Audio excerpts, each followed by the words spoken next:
Okey, sudah mula pukul 11 pagi. Okey, jadi selamat pagi dan selamat datang murid ke PTPR Matematik kali ke-40.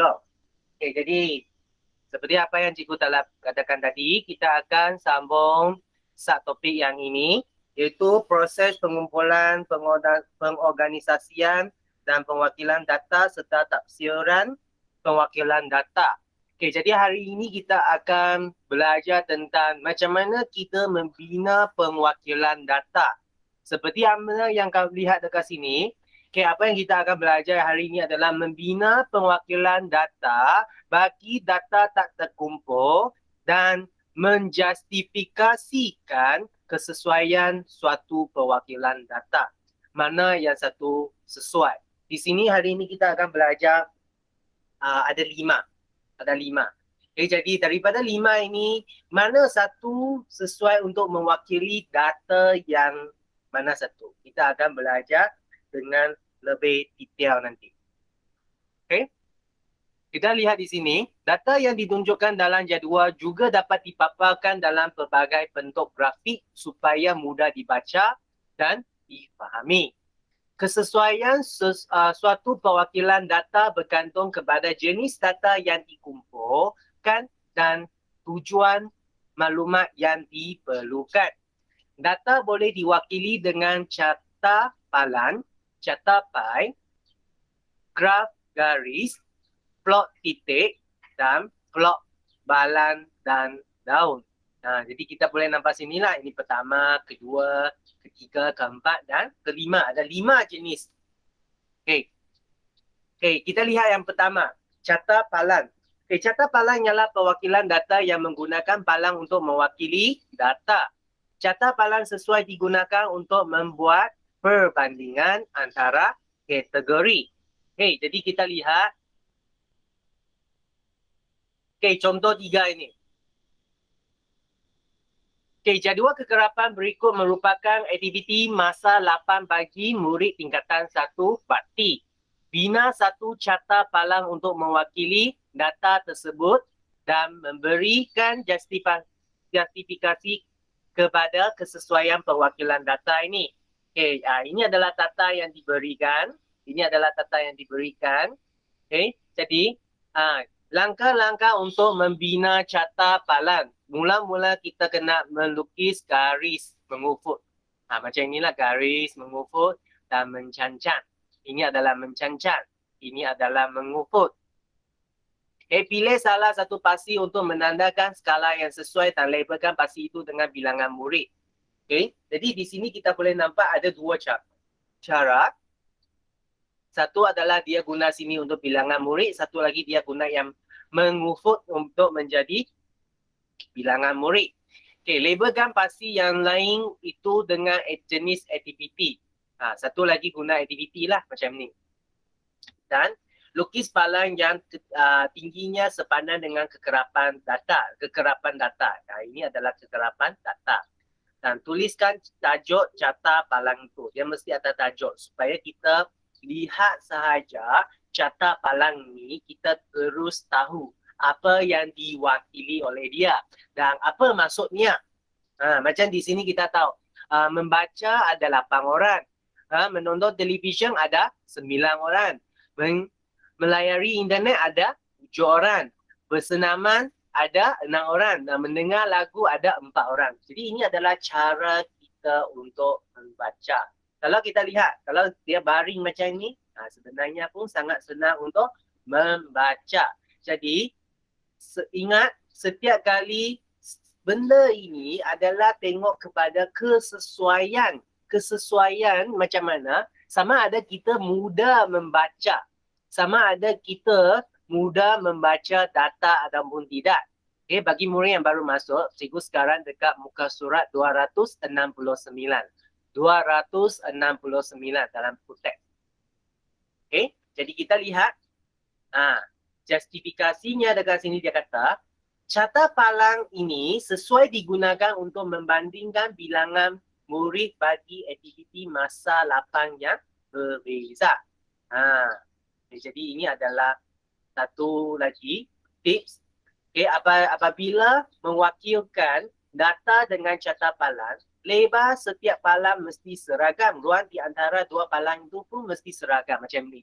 Kalau ini gunakan satu petak, setiap ini satu petak. Nampak? Nah, jadi itu adalah perkara yang amat penting dekat sini dan kamu dapat membezakan dia pertama dan kamu dapat buatnya dengan kemas. Okay, ingat, membuat penwakilan data ini mesti kemas.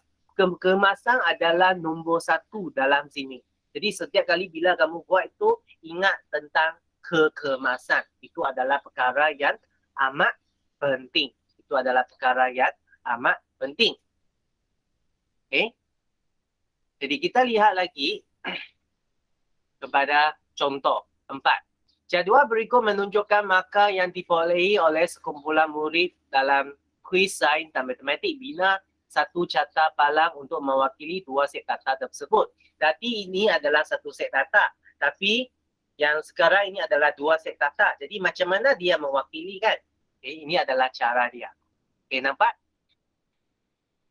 Okay, ini adalah markah, ini adalah nama dia. Lepas tu dia, tua palang ini dia gunakan warna.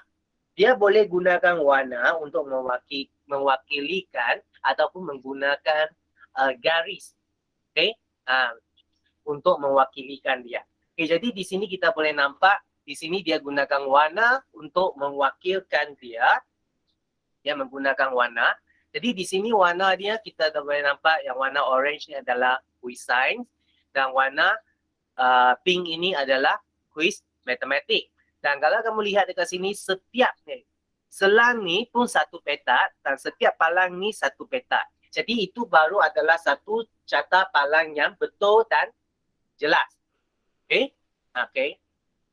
Jadi kita boleh nampak carta palang berpasangan sesuai digunakan untuk membandingkan dua set data. Misalnya prestasi murid dalam dua ujian, harga hotel pada hari biasa dan musim cuti sekolah. Jadi ini adalah perkara yang sangat penting untuk kita dapat tahu macam mana membandingkan. Okay, membandingkan. Jadi di sini kita boleh nampak carta palang di sini ada dua jenis. Satu adalah carta palang tunggal, satu adalah carta palang berkembang yang kita lihat sekarang ni. Okay. Lepas tu yang kedua, carta pai. Carta pai ialah perwakilan data dengan menggunakan sektor bagi sebuah bulatan untuk memaparkan bahagian bagi setiap kategori dalam keseluruhan data itu. Okay, kita lihat contoh 5, jadual berikut menunjukkan bilangan kereta model dinamik yang dijual oleh sebuah syarikat menjual kereta. Bina satu carta pai untuk mewakili data tersebut dan memberikan justifikasi kepada kesesuaian perwakilan data ini. Okay, jadi macam mana? Mula-mula untuk menyelesaikan soalan, ini, mula-mula kita kena bina semula jadual itu. Kenapa? Kita perlu mencari sudut sektor bagi setiap kategori. Jadi ini adalah dalam carta pai, benda yang dalam carta pai yang mungkin kamu akan rasanya barulah dan dia lebih banyak perkara yang kamu kena ingat. Okay, jadi dia mesti daripada jumlah kekerapan data bahagi dengan jumlah kekerapan darat dengan 360 darjah untuk mendapatkan setiap sudut ini. Okay, apabila dia telah mendapatkan setiap sudut ini, barulah dia dapat lukiskan dengan gunakan sudut. Ini menggunakan protektor. Ini perlu menggunakan protektor supaya kamu baru dapat lukiskan satu data yang cukup jelas. Okay? Boleh? Jangan risau, nanti dalam latihan dalam buku kerja, cikgu akan tunjukkan dia satu persatu supaya anda lebih jelas lah. Okay? Okay, carta pai ini sesuai digunakan untuk membuat perbandingan antara setiap warna kereta dengan jumlah kereta itu. Jadi ini adalah cara kita dapat mewakili lah dan boleh jelas. Okay? Lepas tu graf garis. Jadi kalau ada apa-apa masalah, sila angkat tangan dan tanya soalan teruslah supaya cikgu boleh terangkan kepada anda terus. Okay? Okay, C. Graf garis. Graf garis ialah perwakilan data yang digunakan untuk memaparkan perubahan data dalam suatu tempoh masa. Datanya diwakili oleh titik-titik yang disambungkan dengan garis lurus. Okay? Jadual berikut menunjukkan suhu pesakit dalam suatu tempoh tertentu. Bina suatu graf garis untuk mewakili data tersebut dan memberikan justifikasi kepada kesesuaian perwakilan data ini. Jadi, inilah data dia. Okay. Mula-mula apa? Kita kena lukiskan pasti mengukur dan pasti mencancang. Lepas tu pilih skala yang sesuai, yang seragam dan bersesuai dengan kedua-dua paksi ini. Okay. Pasti mencancang mewakili data, pasti mengukur mewakili tempoh masa. Okay, jadi untuk di sini, kerana kalau kita nak dia lebih jelas, kita kena guna skala yang kecil. Tapi apabila kita guna skala yang kecil daripada sifat di sini, dia adalah amat susah. Kenapa? Kerana dia adalah sangat tinggi ke atas nanti.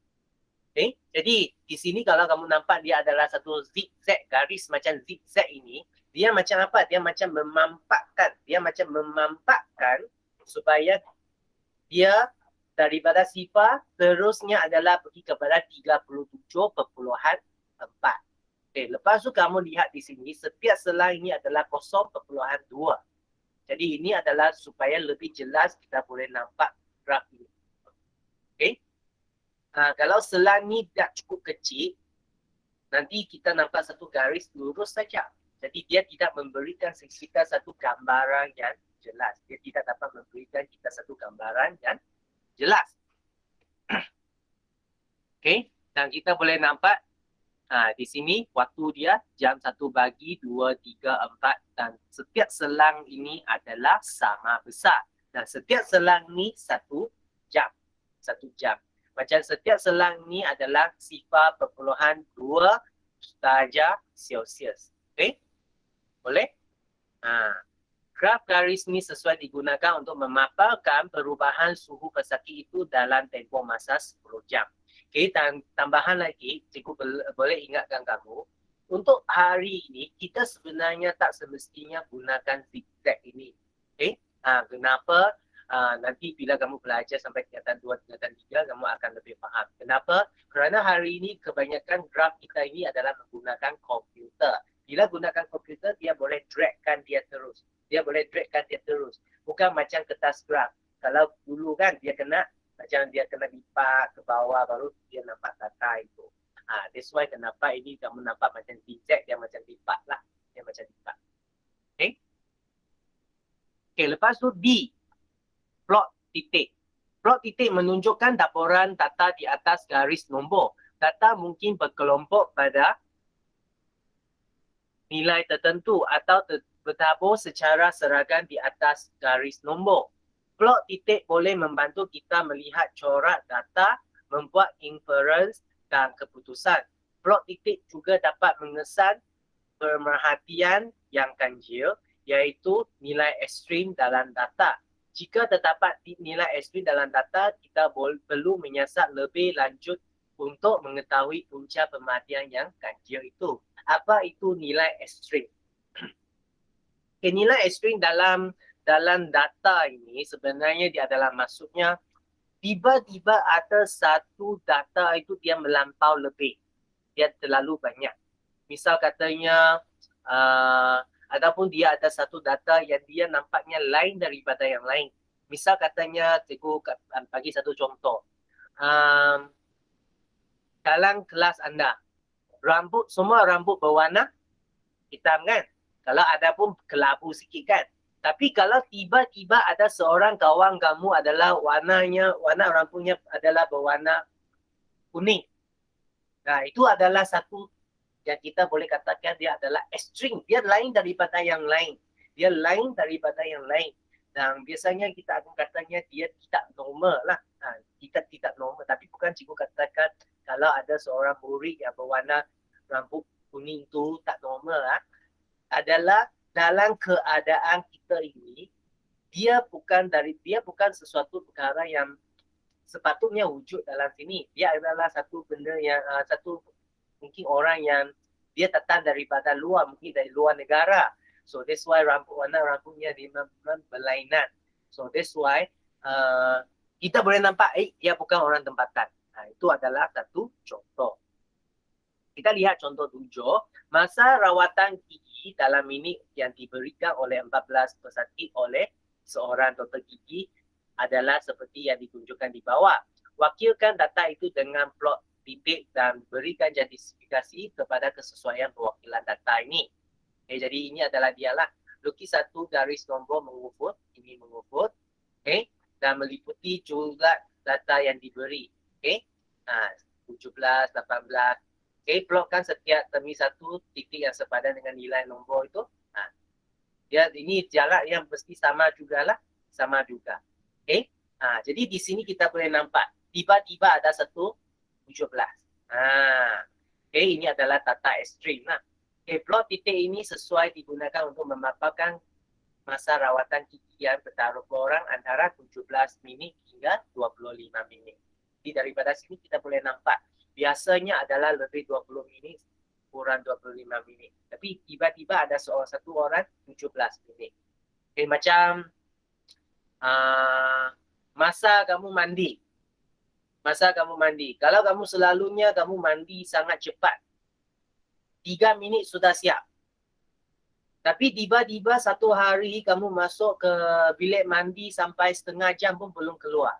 Ibu bapa kamu mesti akan ketuk pintu kamu. Takut kamu mungkin pingsan dalam bilik mandi. Kenapa? Kerana biasanya kamu 3 minit, paling banyak 5 minit pun sudah siap. Kenapa hari ini boleh sampai setengah jam belum siap? Itu adalah katanya data ekstrim lah. Lepas tu yang terakhir di sini adalah plot batang dan daun. Plot batang daun adalah perwakilan data yang mengasingkan nilai data kepada batang dan daun mengikut nilai tempat. Daun biasanya digit akhir nombor itu. Batang ialah digit atau digit-digit yang lain di sebelah kiri nombor itu. Plot batang dan daun mengekalkan nilai data asal. Jadi kita dapat melakukan pengiraan aritmetik ke atas nilai itu untuk tujuan analisis data. Kita lihatlah. Ini adalah dia. Data di bawah menunjukkan markah ujian matematik bagi 20 orang murid di sebuah kelas. Wakilkan data itu dengan plot batang dan daun dan berikan justifikasi kepada kesesuaian perwakilan data ini. Jadi ini adalah langkah dia. Kamu boleh cuba baca sendiri dan kita terus lihat kepada ini. Ini adalah dia lah. Macam mana ini batang, ini daun. Ini adalah digit yang depan itu, ini adalah digit yang akhir itu. Apabila kita telah tuliskan semua ini, kita mesti susun semula digit itu daripada terkecil hingga terbesar supaya dia berurutan seperti macam ini. Jadi ini baru adalah jawapan akhir. Ini baru ada jawapan akhir. Dan setiap ini dia ada satu kekunci. 3/2 adalah bermakna 32 maka supaya boleh bagi orang yang baca ini ada satu gambaran. Plot batang dan daun ini sesuai digunakan untuk memaparkan markah setiap murid di dalam kelas itu. Kita sampai sini saja. Jadi sekarang cikgu nak kamu keluarkan buku kerja anda. Keluarkan buku kerja anda. Buka kepada muka surat 72. Buka kepada muka surat 72.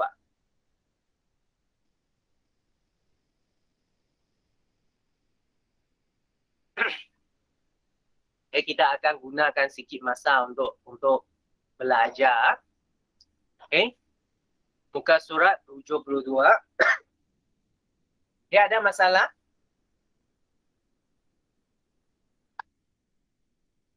Ada masalah nak tanya? Ada mana bahagian tak faham? Okay, dia ada. Okay, thank you, Jay. Okay, jadi kita sambung nak. Jawab soalan-soalan yang berikut. Data menunjukkan bilangan buku yang dipinjam oleh 4 orang murid pada tahun 2019. Okay, ini data dia. Okay, lepas tu wakilkan data tersebut yang berikut. Jadi cikgu akan ambil gambar ini beberapa kali supaya lebih mudah untuk kita buat. Cikgu ambil jadual ini.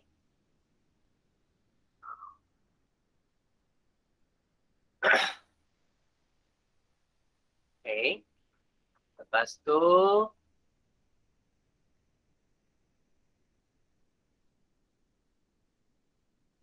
catat palang data.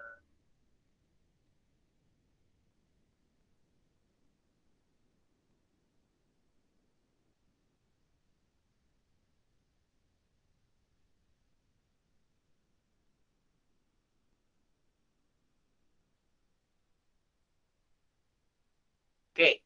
Macam mana kita lukis catat palang dekat sini? Okay, mula-mula kita kena binakan.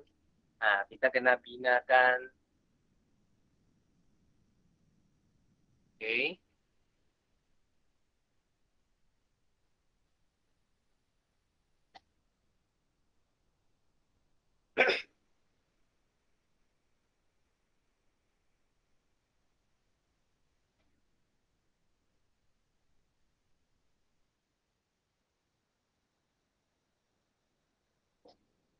Binakan paksi mencancan. Satu lagi paksi mengufut. Okay, ini adalah paksi mencancan dengan paksi mengufut. Okay. Lepas tu cikgu guna cara tulis lah, lebih senang sikit. Okay, jadi dekat sini, ini adalah murid.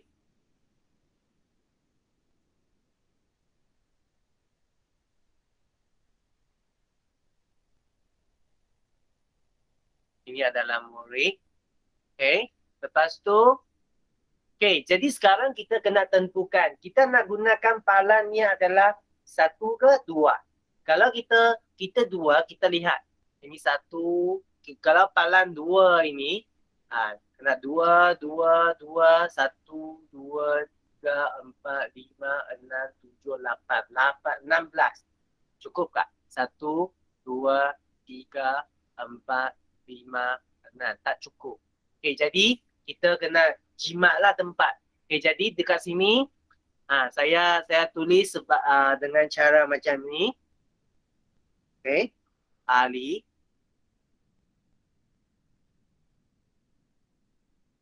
Ali.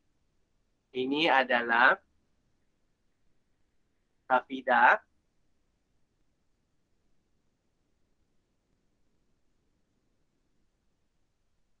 Okay. Okay.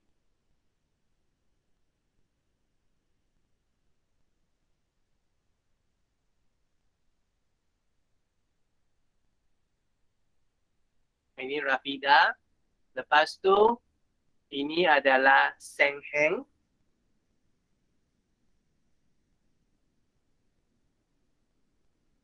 Ini adalah Seng Heng. Okay. Terlalu panjang pula. Ini adalah Seng Heng. Lepas tu ini adalah Maniam.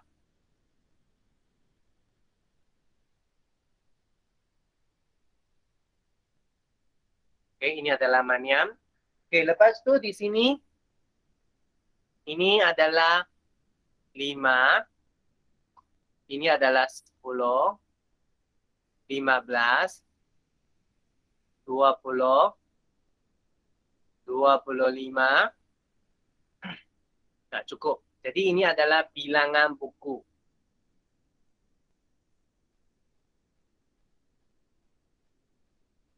Okay, bilangan buku.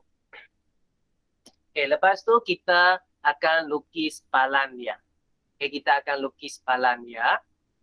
Cikgu guna cara inilah lebih senang. Okay, Ali ada berapa? Ada 10. Jadi kamu lukis balat yang macam ni. Okay. Nah, ini 10. Rafida ada 5. Kamu lukis balan. Ini adalah 5. Seng Heng ada 15.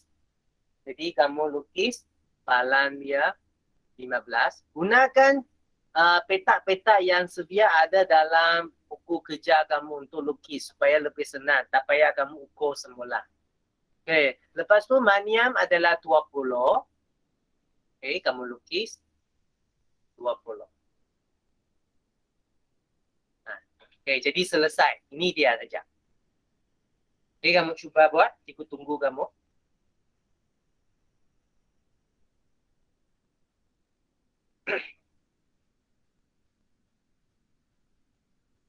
Okay. Kalau ada masalah, sila angkat tangan ataupun panggil cikgu.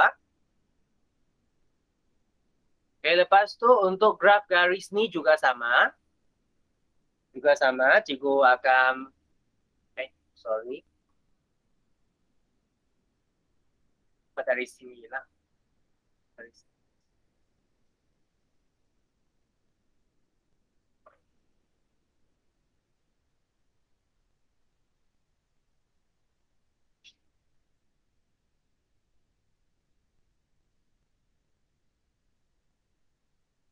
Pasi mencancan dengan pasi mengukur. Okay. Lepas tu pen. Okay, sorry ya. Di sini kamu mesti mula dengan sifar. Nanti cikgu lupa. Okay, sama seperti ini. Okay, cikgu tulis ini adalah Ali. Okay, ini adalah Rafida. Ini adalah Rafida. Ini adalah Seng Heng.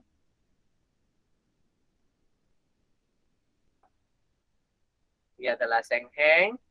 Ini adalah Niam. Okay, ini adalah Maniam. Okay, jadi di sini adalah murid. Ini adalah murid. Dan di sebelah sini ini adalah bilangan buku.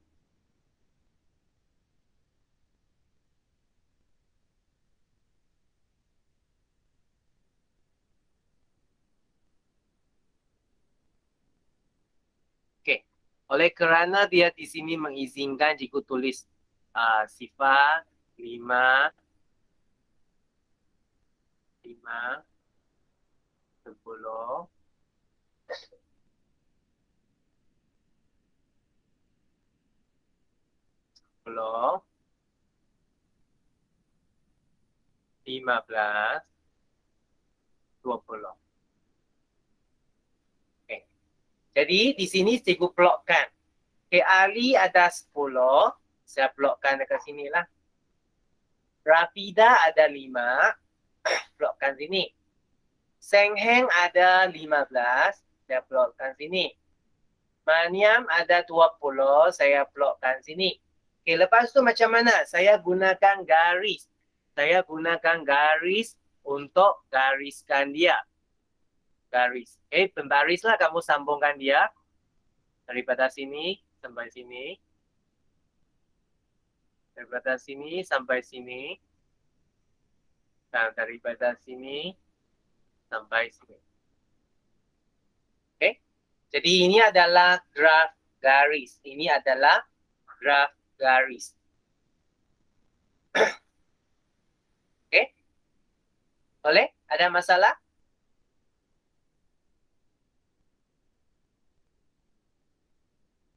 Ibu tunggu kamu sekejap lah. Supaya kamu siapkan dulu. Oke, terima kasih Nafa.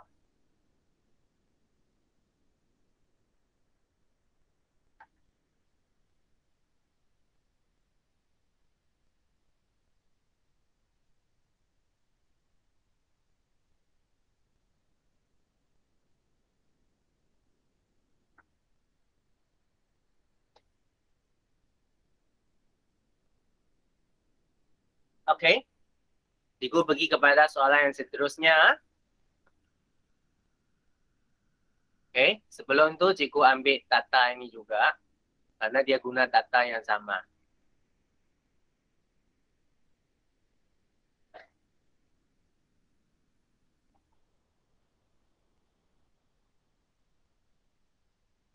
Okey.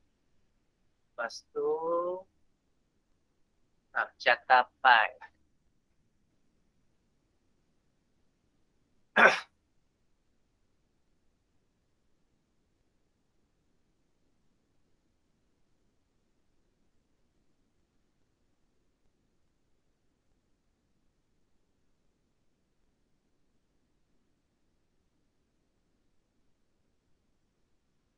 Okey, jadi dekat sini apa yang cikgu perlu buat kalau kita nak buat catapan.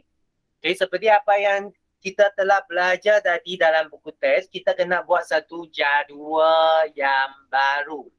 Okey, macam mana? Okey, cikgu bawa kamu lihat balik kepada buku teks tadi. Okey, macam ni.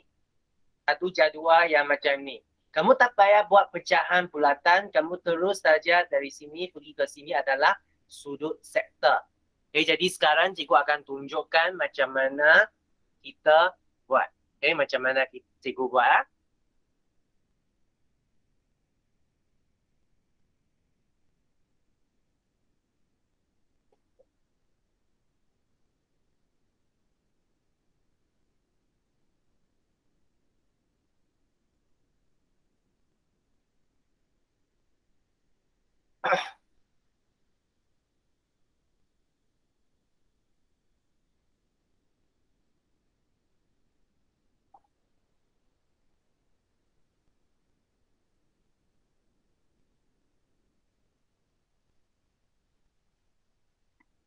Okay. Lepas tu garis.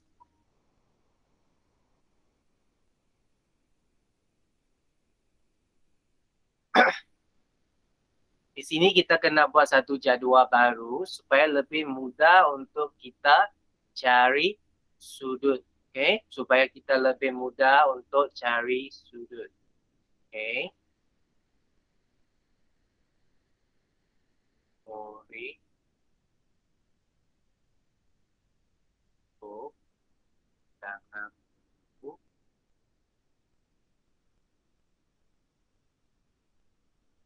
Okay. Jadi, di sini ini murid.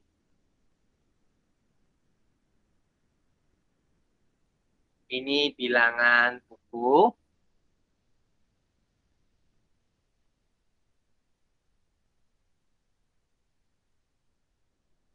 Okay, ini bilangan buku. Ini adalah sudut sektor.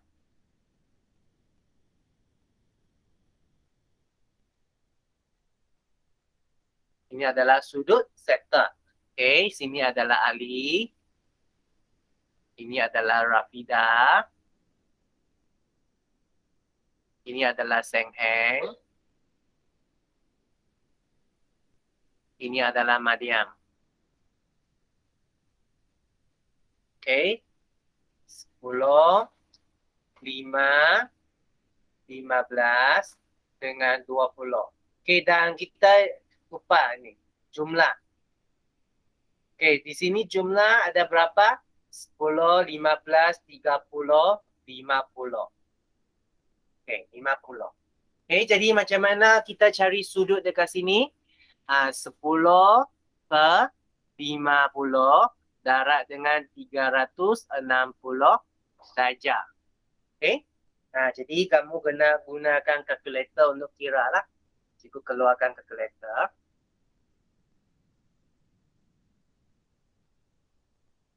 Mana kalkulator cikgu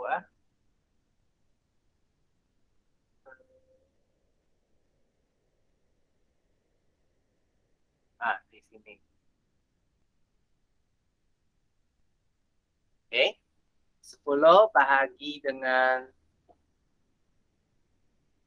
10 bahagi dengan 50 darab dengan 360 darjah. Jadi ini adalah 72 darjah. 72 darjah. Lepas tu ini 5 bahagi dengan 50 darab dengan 360 darjah. Okey. Jadi di sini 5 bahagi dengan 50 darab dengan 360 darjah. Jadi ini adalah 36 darjah.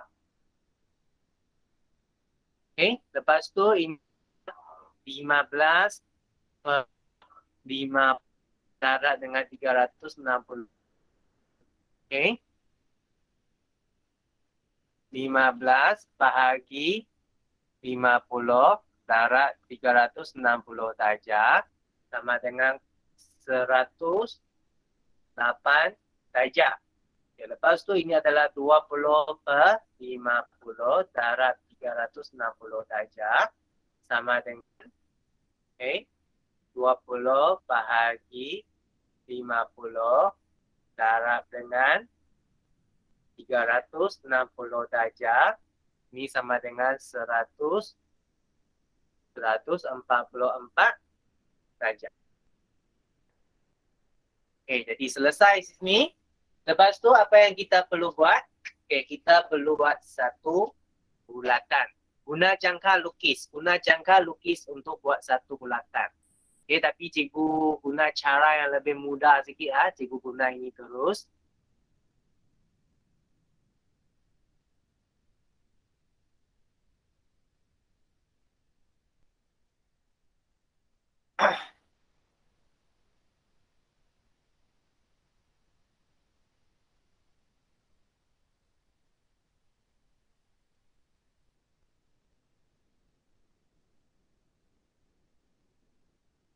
Okay. Okay, di sini ini adalah titik tengah dia lah. Ini adalah titik tengah dia. Okay, jadi mula-mula saya kena gunakan garis. Okay, saya kena buat satu garis mula dulu. Jadi saya buat dari atas ini sampai sini. Okay, lepas tu apa yang saya perlu buat? Keluarkan protector. Keluarkan protector.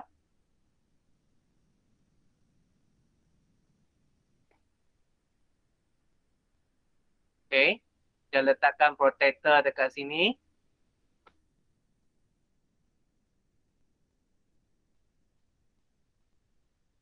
Dan saya kena dari Ali lah 72 darjah.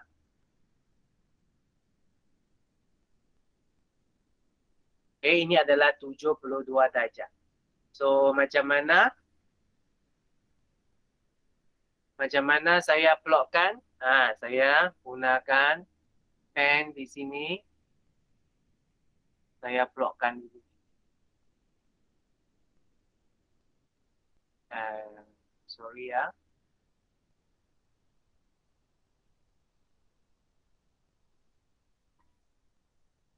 Ini 72 darjah.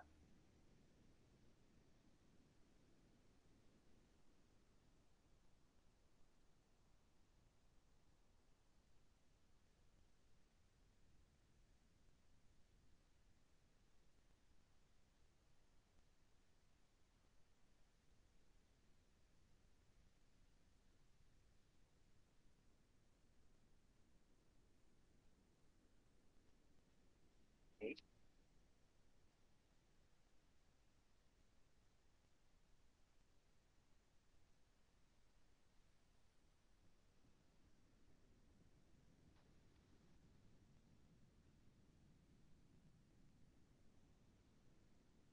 Oh. Okay, okay. Sorry ya, cikgu kerana cikgu tak mahir lah hitungan. Okay.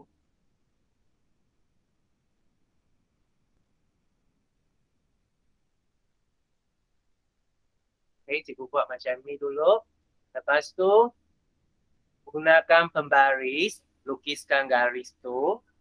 Lukiskan garis tu.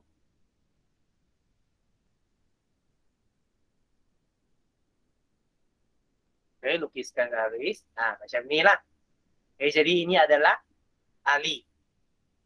Okay, lepas tu gunakan jangka lukis lagi. Gunakan jangka lukis lagi. Okay, lepas tu kita pergi kepada sini. Letakkan sifar dekat tempat sini. Okay, lepas tu saya nak cari 36 darjah. 36 darjah. Ini 36 darjah. Okay, jadi saya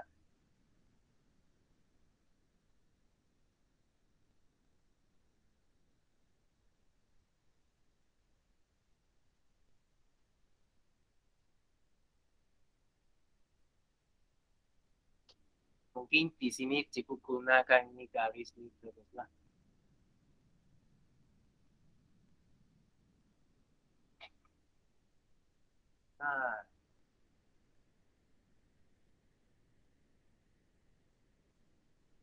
Oh, sorry. Cikgu rasanya cikgu tahu macam mana sudah. Okay.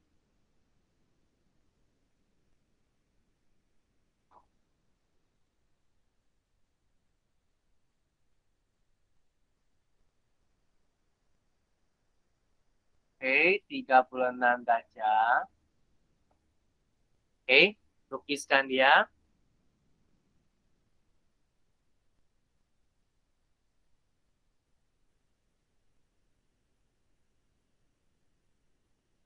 Okay, ini 36 darjah.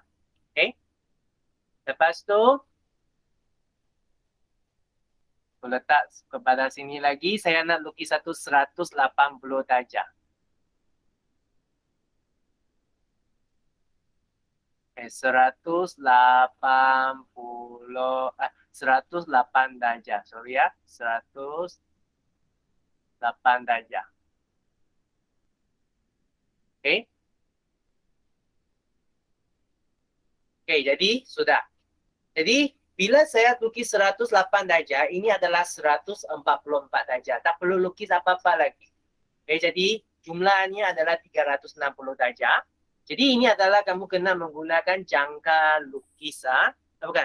Kena menggunakan protektor. Okay, jadi di sini baru cikgu labelkan. Ini adalah Ali.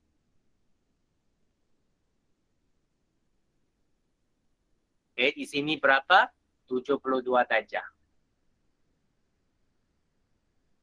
Di sini berapa darjah? 36 darjah. Di sini adalah siapa? Rafida.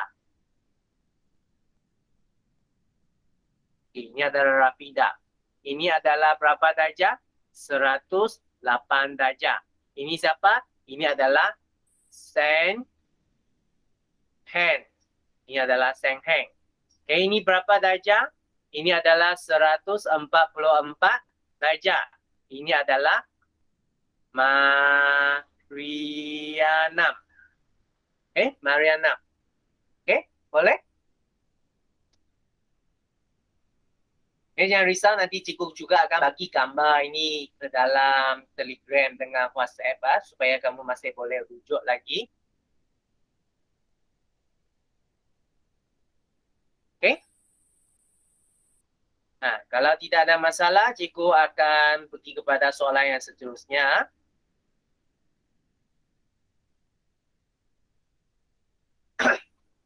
Okay, soalan ini. Soalan 2. Ambil gambar dulu.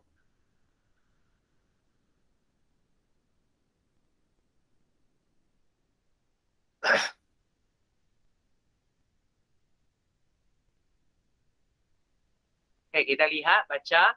Antara perwakilan data yang dibina B1A, B dan C, kaedah yang manakah paling sesuai untuk mewakili data dalam jadual di atas? Berikan justifikasi kepada kesesuaian perwakilan ini. Okay, mana satu?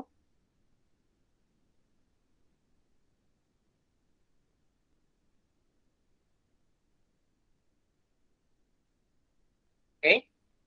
Catat. Alan. Kenapa? Kenapa catapalan? Okey. Maklumat yang diperoleh melalui catapalan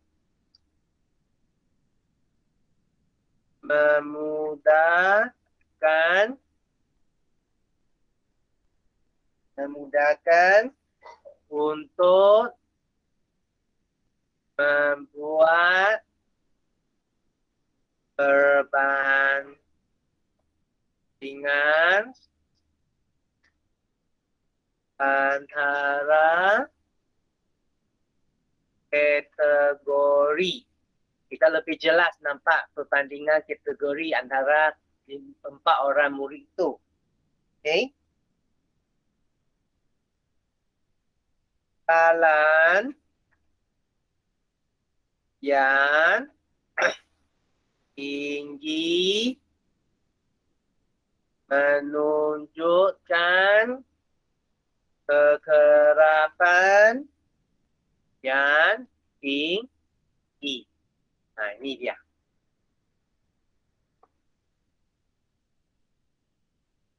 Okey. Dapat baca kan?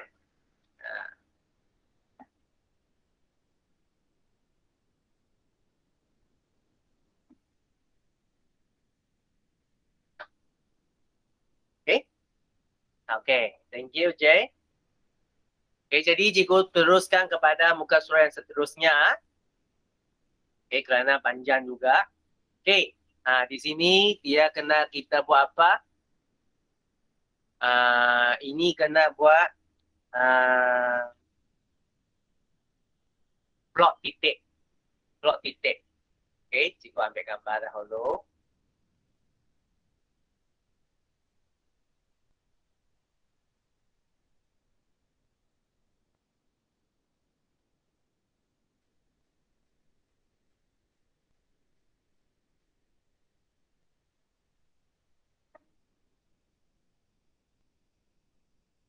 Okey, jadi plot titik ini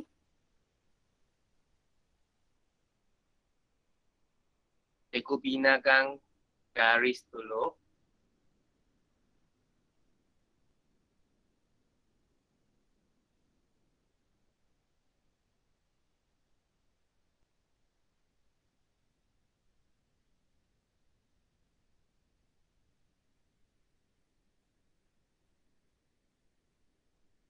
Okey. Jadi mula-mula kita lihat di sini.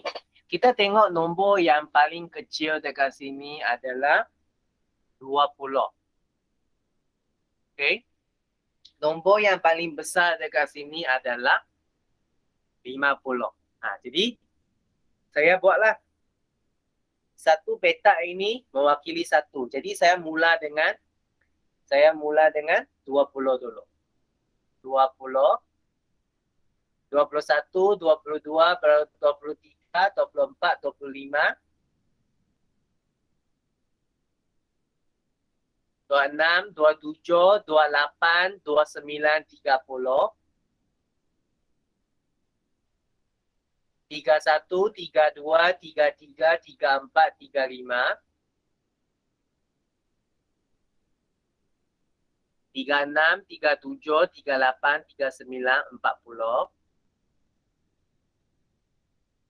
41, 42, 43, 44, 45, 46, 47, 48, 49, 50. Okey. Jadi sekarang kita akan mula plot. Okey, caranya adalah sama seperti yang kita belajar hari Rabu yang lalu, gunakan undangan tu. Okey, 22. Okey, 21, 22. Dapat titik. Besar sikit lah. Okey, 34. 34. 34. 48 dekat sini. 22. Ingat, ini selan 2, ini pun selan 2. Okey, 26, 26, 38, 38, 30, 30,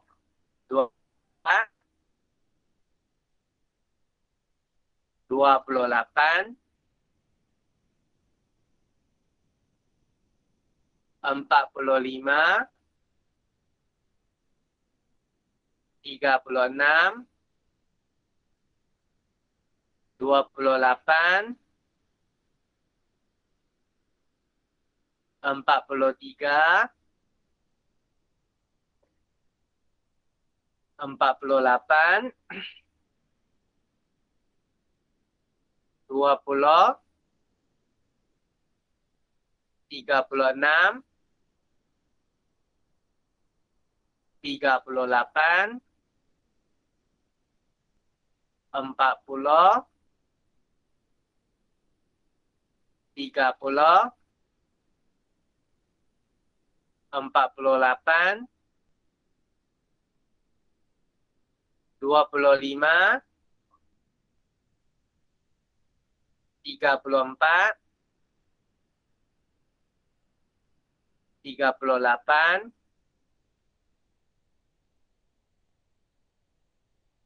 22,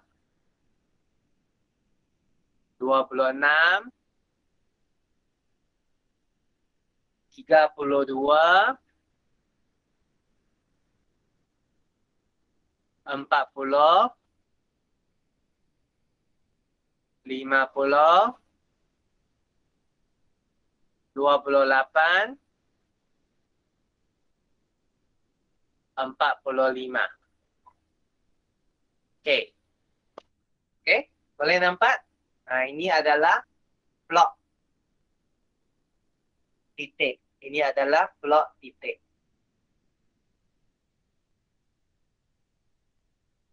Okey. Kalau tak ada masalah, cikgu akan pergi kepada soalan yang seterusnya.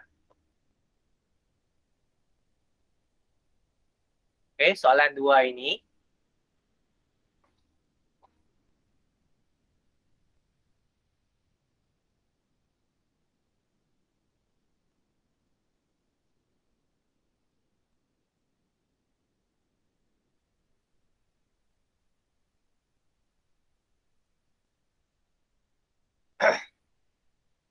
Berikan justifikasi kepada kesesuaian plot titik perwakilan data di atas.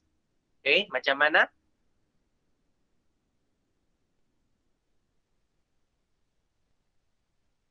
Okey.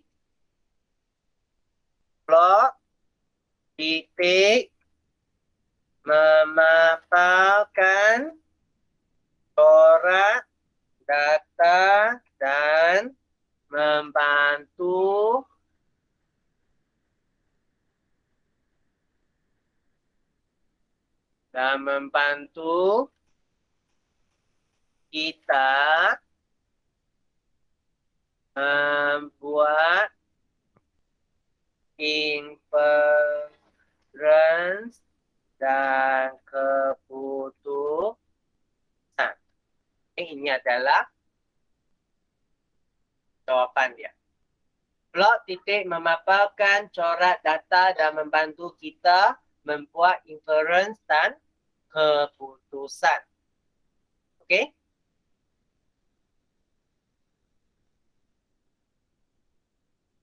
Okey, kita pergi kepada soalan yang seterusnya lah.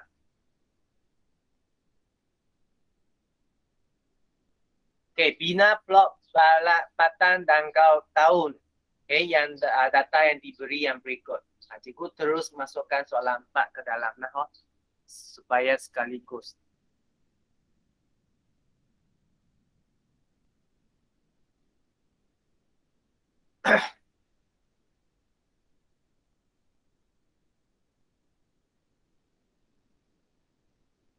Okey. Jadi, maka ujian matematik yang diperoleh murid.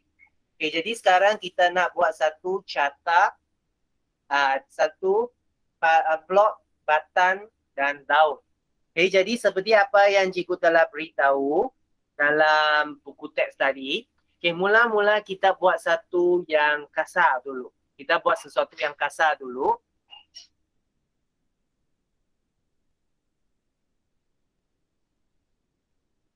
Kita buat sesuatu yang kasar dulu.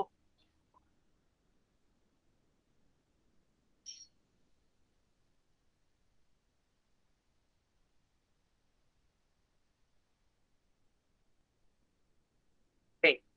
Di sini adalah batang.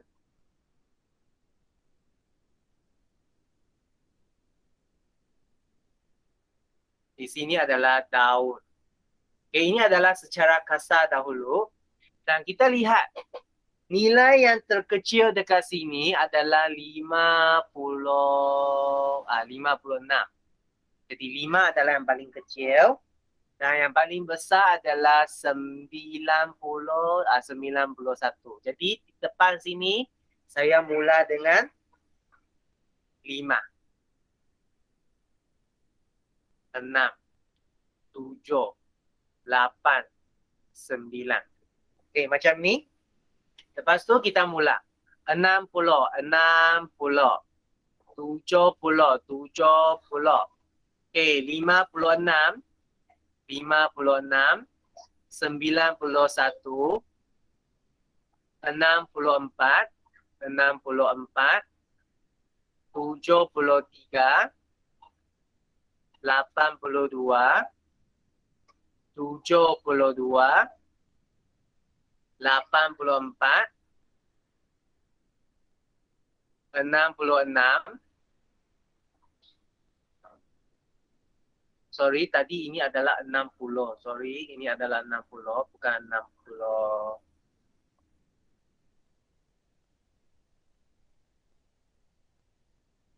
Okay. Tadi ini adalah 60. Cikgu telah salah tadi. Okay, lepas tu 72. 72 kali yang kedua sudah. 90. 85. 65. 79. 88. 82. 59. 80. 88. Okey, jadi kita kena susun semula daripada kecil hingga besar dari kiri ke kanan dekat sini. Okey, jadi di sini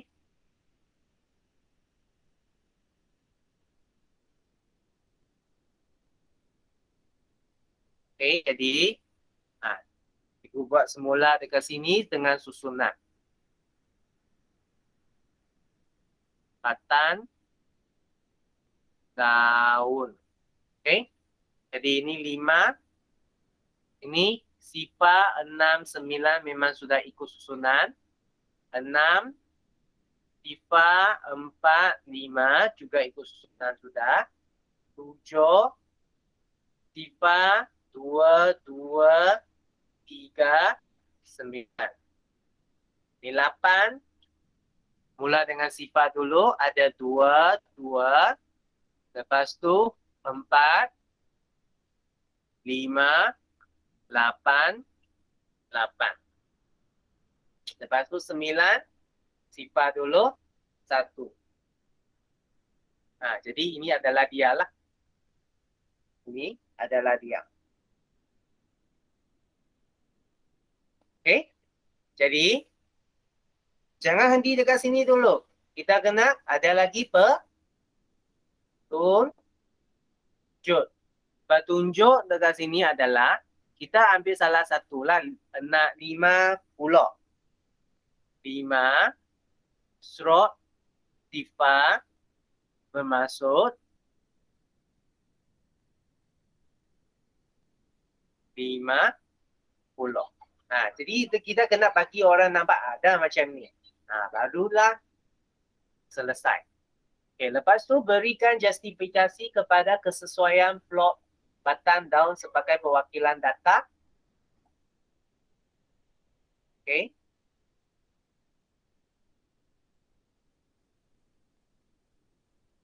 Okay, jadi di sini plot batang dan daun dapat memaparkan taburan data numerik dan dapat mengekalkan nilai data dan asal. Jadi cara untuk jawab soalan seperti ini ya, memang sama. Memang sama. Kalau batang, daun dan plot batang dan daun ini memang standard jawapan dia. Jadi that's why kamu kalau dapat, kamu mesti hafalkan dia. Okay? Jadi sampai sekarang ada apa-apa soalan nak tanya? J, Nafa? Tak ada. Tak ada? Okay, jadi ingat siapkan dua muka surat ini dalam buku kerja anda. Muka surat 72 dan muka surat 73. Ambil gambar dan hantar kepada cikgu dalam Telegram ataupun WhatsApp. Okay, terima kasih J. Okay, kalau tidak ada apa-apa masalah, kita sampai sini saja untuk hari ini. Okay, dan kita jumpa lagi Rabu minggu depan. Okay, bye-bye. Bye-bye. Bye-bye.